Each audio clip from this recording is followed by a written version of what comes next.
Ulan naman mga kapipinsya. Maganda yan para umubo yung mga damo.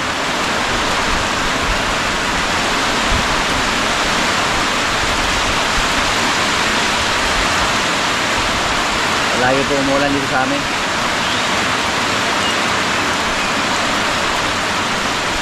Basta yung mga kasama natin nagkuha ng feeds. Naabutan sila ng ulan. Napakasarap naman ang tulog dito sa atin yung gabi. Kasi walang init dito mga kapipinsya. Hindi katulad dun sa Bais. Pag nakauwi tayo doon, makainit. Mas gusto ko matulog dito. Malamig. Presko yung hangin. Lalo na pag may ulan. Saka sarap ang tulog.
Talo mga kaprobinsya, oh, dito lang muna nilagay. Nabutan ng ulan, pati yung feeds natin na karga sa ating rayos. Nagmamadali sila kanina, baka lumakas ng gusto yung ulan. Tapos mahirapan po sila pag lumakas yung ulan kasi may sapa na tawirin. Buti na lang, hindi masyadong malakas yung ulan. Pero muntik nang lumakas yung ulan, oh, baha. Yan po, fish din yan.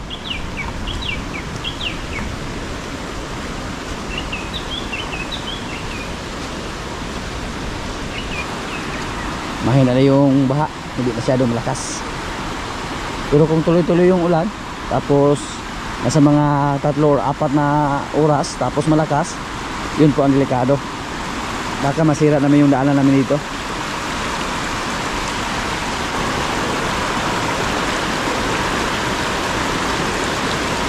Dati po nung malakas yung ulan at nagkaroon ng malakas na baha dito, hanggang dyan yung tubig, oh. Hanggang dito. Yan, dito. Dahil sa lakas ng ulan. Pero ngayon hindi po masyadong malakas. Sandali lang. Hindi po nagtagal ng gusto yung ulan.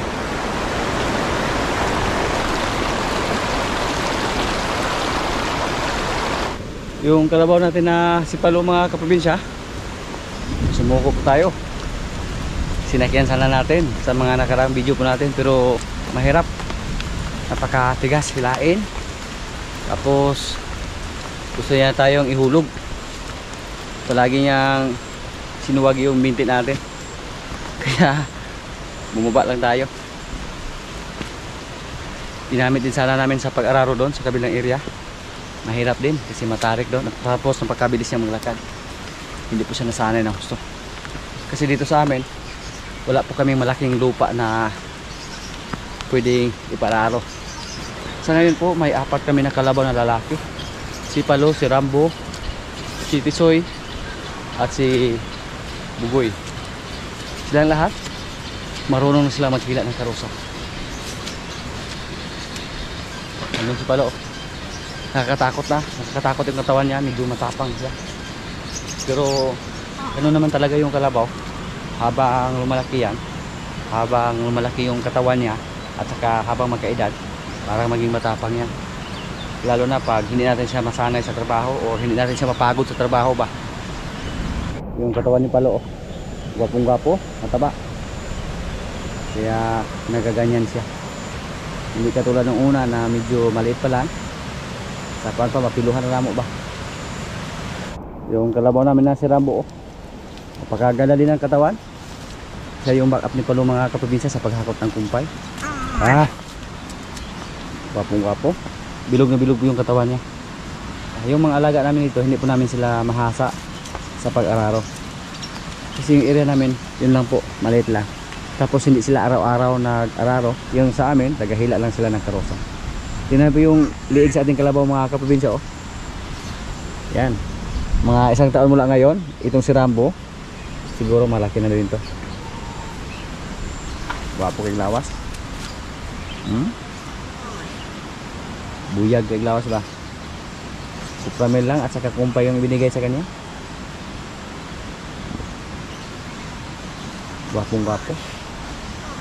Lalo na pag bupalo pa yung sungay niya.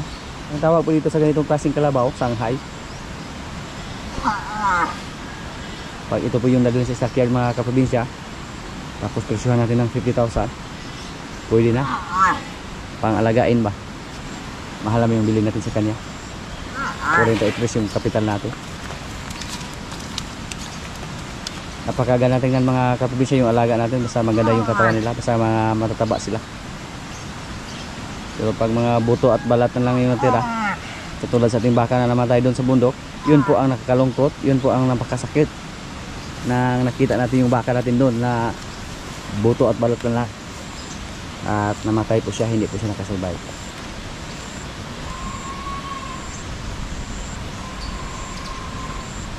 Yung alaga natin baka na si Bitas mga kaprobinsya, nasa ilong na yung tali, wala na siyang busal.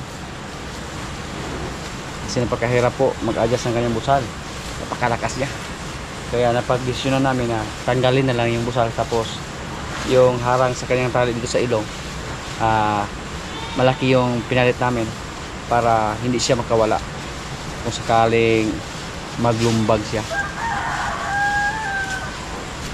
Pati si Limer, ganun din yung ginawa namin. Si Limer po napakaganda pag ipalabas natin siya. Hindi na mahirap kasi hindi na patigas silain. Masunurin na siya kasi yung tali niya nasa ilong na. Yung katawan ni Bitas mga kaprobinsya, oh. Ratik siya kukuha.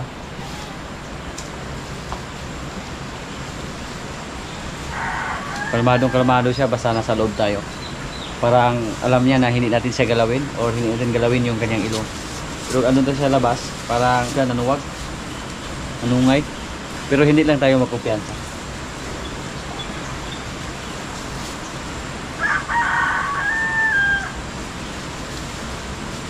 Nung lumating dito si Limer mga kaprobinsya, maliit siya compare kay Bitas.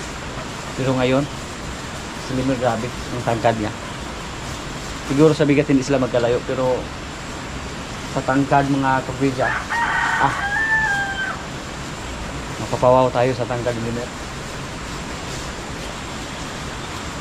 Yung katawan ni Bitas, bilog lang, tapos sulit na sulit.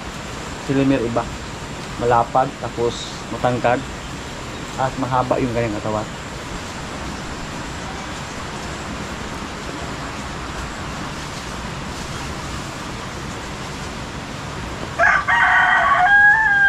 Tingnan niyo po mga kaprobinsya, oh. Ang tangkad ni Limer. Nabasa po siya kasi galing po sa labas. Palagi po siyang pinalabas pagkatapos ng kumain ng agahan.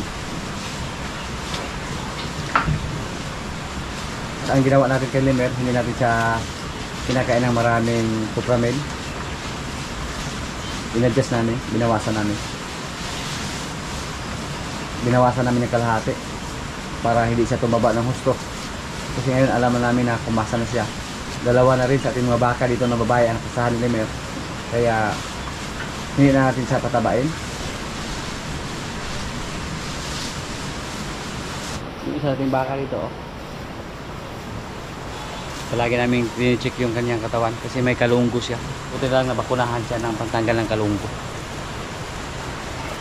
Dati po may nakadikit sa kanyang ari, tapos sa kanyang tiyan. Ngayon wala na.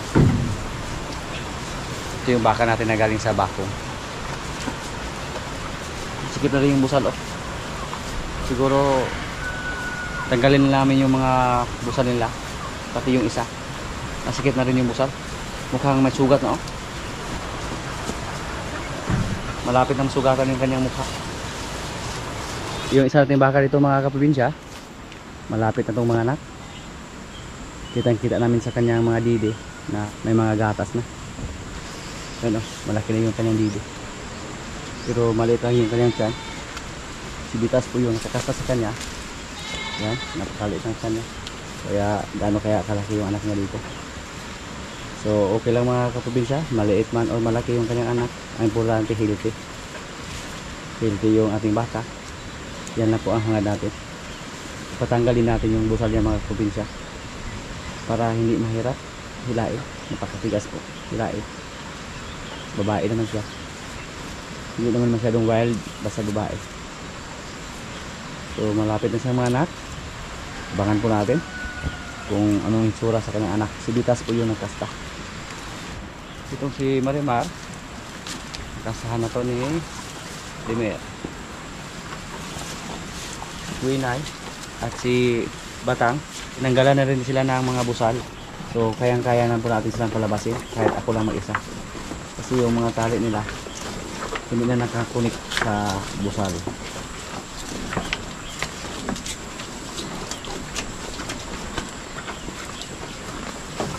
Malakas po silang kumain mga kaprobinsya, kahit mga titigas na bagay kinain nila.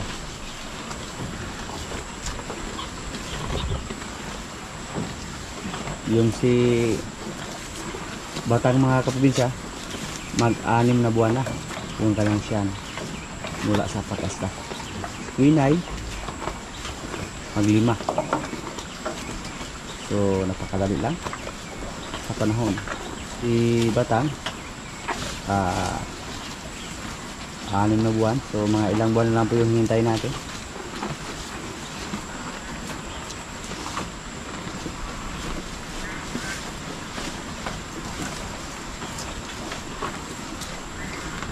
So ngayon mga kaprobinsya, dyan po kami nag-harvest aming mga napier.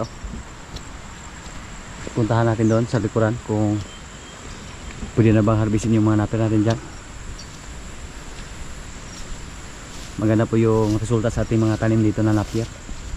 Napakabilis lang tumubo dahil alagang-alaga sila sa ulan. Katulad dito. Kaka-harvest lang namin yan sa mga nakaraang linggo, pero ngayon mga 1 buwan mula ngayon pwede naman yung harvesting. Mapakinabangan naman yan.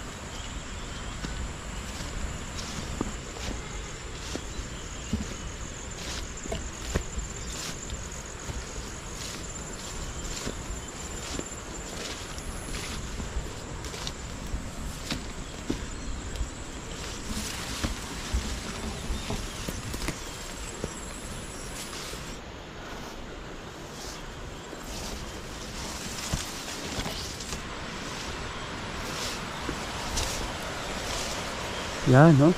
Naninilaw dito mga kaprobinsya, Klarong-klaro na hindi nalagyan ng pataba. Pati yung mga damo silalim, hindi siya katulad doon. Pwede na ma-harvest. Yung andun, grabe. Napakadali lang. Basta palaging may ulan at saka malagyan ng pataba, napakabilis lang tumubo sa mga napier.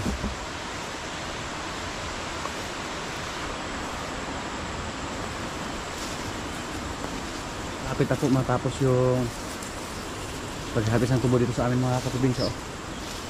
Tingnan nyo po. Kakaunti na lang yung natira. At malapit nang magsira yung sentral. Kaya kailangan po natin magtanim ng maraming napier. Yung mga bakante.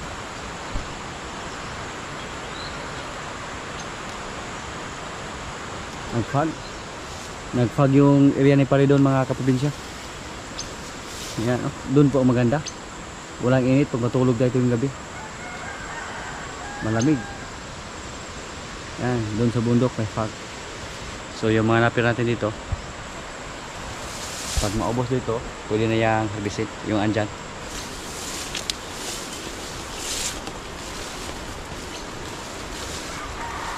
Tarik. Parang hindi tayo takot sa matarik mga kaprobinsya na daan. Nakapag-trail run na tayo.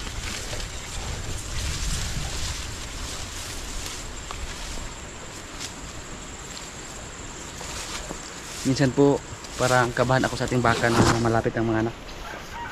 Hindi ko po maiwasan na mag-isip ng masama ba. Dahil sa liit ng kanyang tiyan. Pero napacheck natin siya ng technician at saka lumaki yung mga dili niya. Kaya naniwala tayo na buntis siya. Pero pag tingnan natin yung kanyang tiyan, wala. Napakaliit.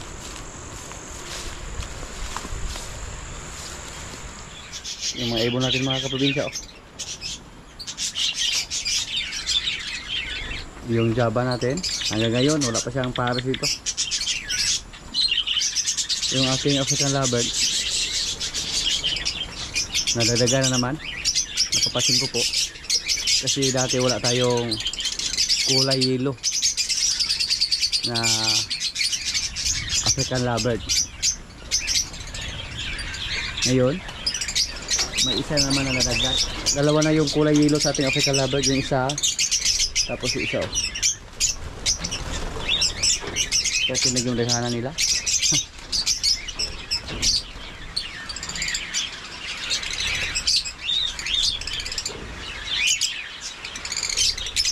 Hindi ko na mabilang.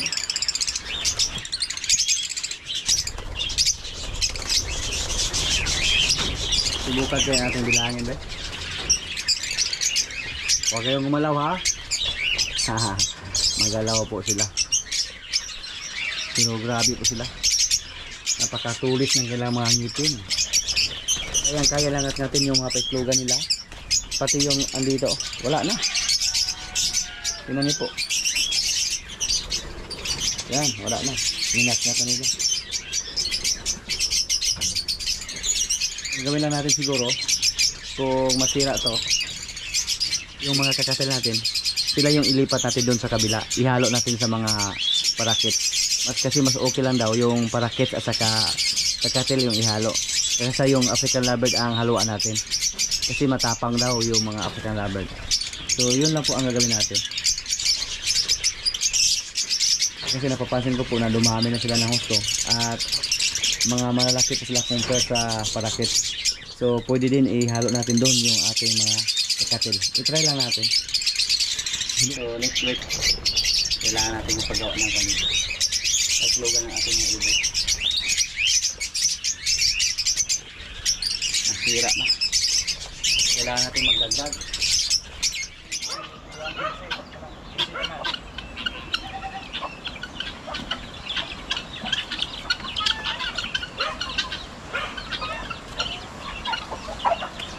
Sa mga nakarang araw po mga kaprobinsya, kahit nabawasan tayo ng pabo, pero may kapalit naman ngayon kasi may nadagdag naman ng mga bingala.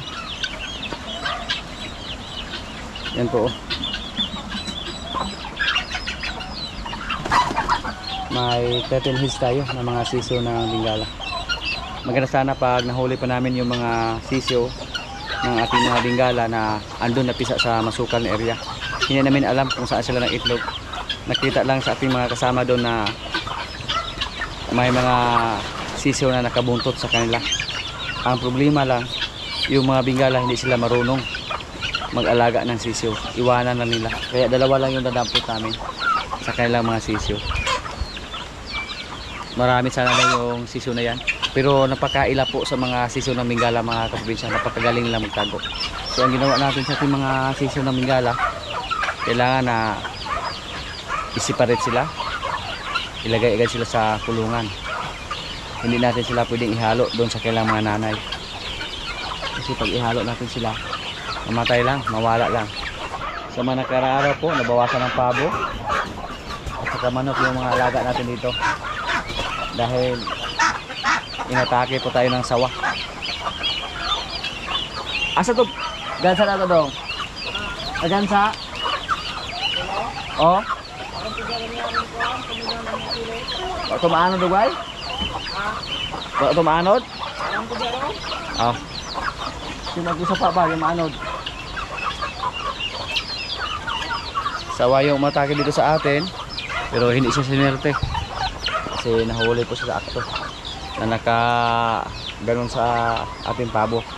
Kahit namatay yung pabo, buti lang narinig sa ating mga kasama dito na may umiiyak na pabo, nagkapakapa. Kala po natin mga kaprobinsya nawala na yung gansa natin na tatlo. Andun lang pala oh. Talaga na kayo? Sa!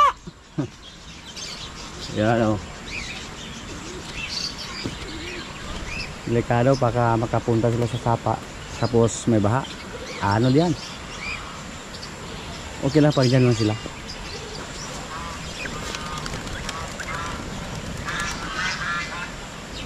So sana po mabuhay yung sisiw sa tingin niya mga kaprobinsya. Certain heads yung nadagdag ngayon. Mag-harvest kami ng gulay dito ngayon mga kaprobinsya oh. Ating mga sitaw para pang ulam. Sagana po kami sa gulay ngayon. Dahil palagi umuulan. Hindi nga namin maubos yung bunga ng aming sitaw dito. Masarap to, gataan. Tapos may ginamos. Lami kayo. Yung saring gulay. Yung sili namin oh. Hindi namin kayang ubusin lahat to. Uy, yung kalabasa namin naninilaw na. Palagi na kami nag-harvest aming kalabasa. Yung iba dito sa aming sita oh. Medyo gulang-gulang na. Na-uber na sa edad.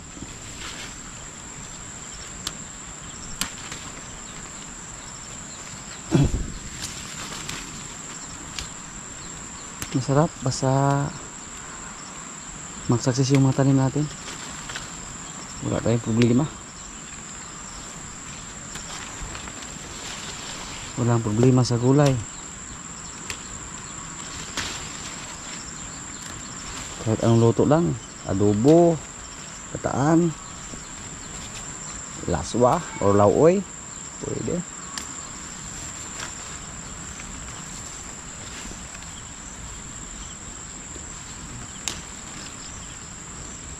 Yung iba natin kasama mukhang nagsawa na sa gulay.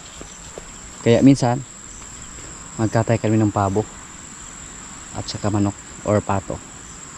Wala mga kudyapa diha. May mga damo dito mga kaprobinsya na pwedeng gulayin. Kudyapa po ang tawag dito sa amin. Ito po oh. Kudyapa yan pero medyo matanda na yung dahon. Hindi na yan pwede. Yung aming sweet corn oh. Sweet corn. Ipararo natin to. Para taniman naman natin ng sweet corn or ibang gulay. Yung aming okra hindi namin naubos, hindi na namin na-harvest, hindi namin nakayanan kainin lahat. Yan o, grabe, maraming bunga mga kaprobinsya. Isang araw lang yung pagitan, harvest na naman. Napay kalabasa dito? Wala akong nag-tapang. Siguro galay din yung jutay pot para saring gulay ba. Hiyang po ngayon yung aming sitaw. Sunod na araw harvestin natin yan. Pati yung kamuting baging dyan, baka may laman na. Namiss ko nang kumain ng kamuting baging. Sweet ko namin mga kaprobinsya oh. Hindi kami bumili ng similya. Ang ginawa namin, nagtira kami ng mga ilang puno ng sweet corn, ilang puno ng mais. Tapos doon kami nagkuha ng para binhi. At maganda namin yung resulta oh. Yan. Masarap yan.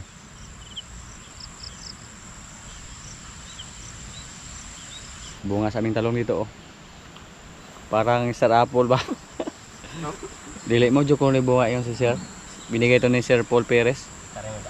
First time pa namin makakita ng mga talong na ganito dito sa amin. Kadalasan po mahaba. Muna gwapo ko lang itanong nagdaplindalan jo. Eh di na yung hilabtan.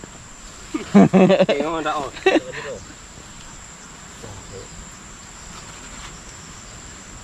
Kaibang klase. Daot. Dali lang nga daot kalabasa. Oh. Magkakasa naman si Bitas ngayon oh. May pumunta naman dito sa amin para magpakasa ng baka.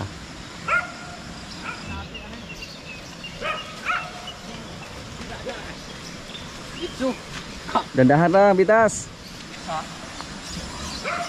Yapang kuan oh. Gila-ila pa niya. Gunitin pisi boy kay basig makuan boy kay tulod ng baka don't came. Kah, grabihan ng baka magtira gid oh. Lapaw. Pingis boy. Pingis. Ako harasan ni baka sa. Agresibo siya kayo. Mura bag si Jiboy ni. Chuki. Nagaras min eh.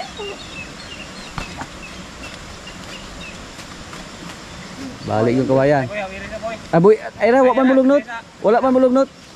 Aman siya nilugnot. Bisig okay ra nagdili ko anon. Kay sugat yung baka boy oh. Okay, okay. Biraha boy. Gilid man. Biraha. Abogado kem nang kuan bay. Iduot. Biraha diri daw nang kato. Mo sa pulisya nang terus kaharas ya dali kinaluya ra. Agoy. Paloy. Agoy. Di man katulog bangag yung bakahali mo boy. Di man parhali mo. Sa gabi na magudi naman maigo.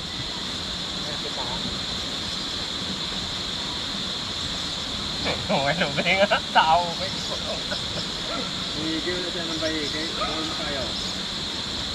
Ya. Parang mga tap. Yan. Naka-score na si Bitas. Gaoy siya oh.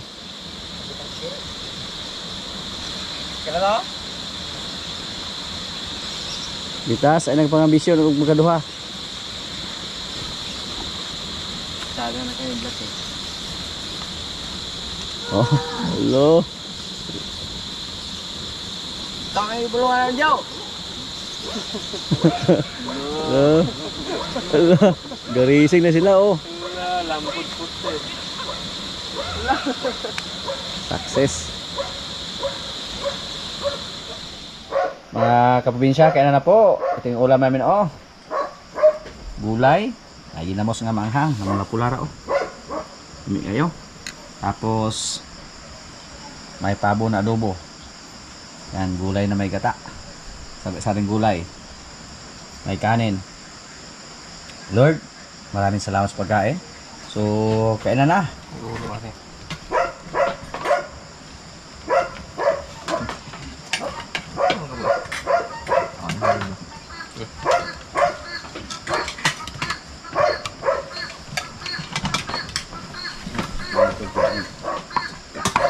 Sili oh.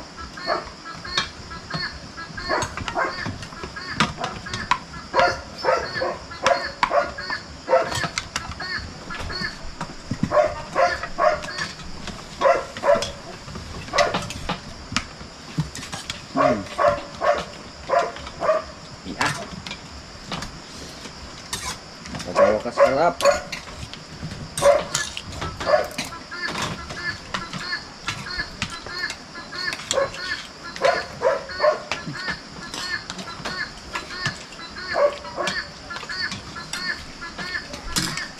Boy dong. Boy? Ano do? Okay. Ha? Ano na? Sabi ako yung to. Lagi ng buhay. Ang tababo.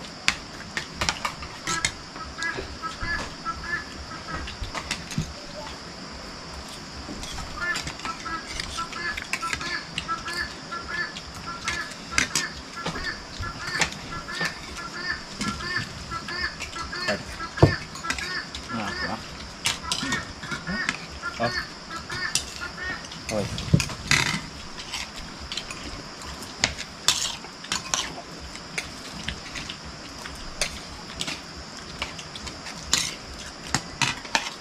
Alam ko din eh.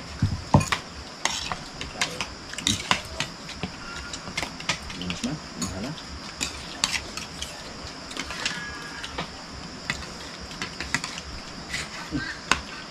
Begitu tidak pengemput na.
Dong.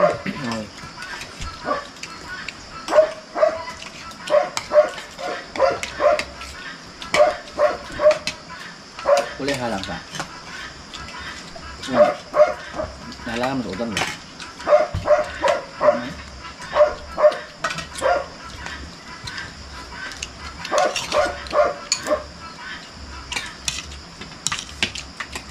Ini halang jauh.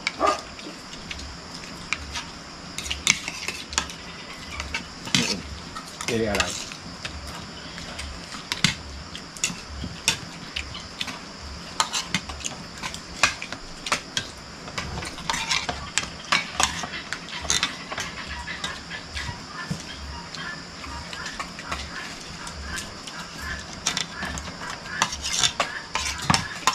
Tôi tham lam ulat langit kay.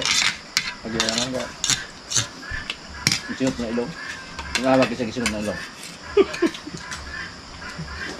Ilong ya bunak ya.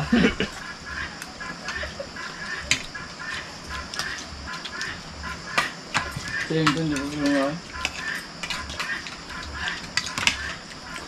Alam.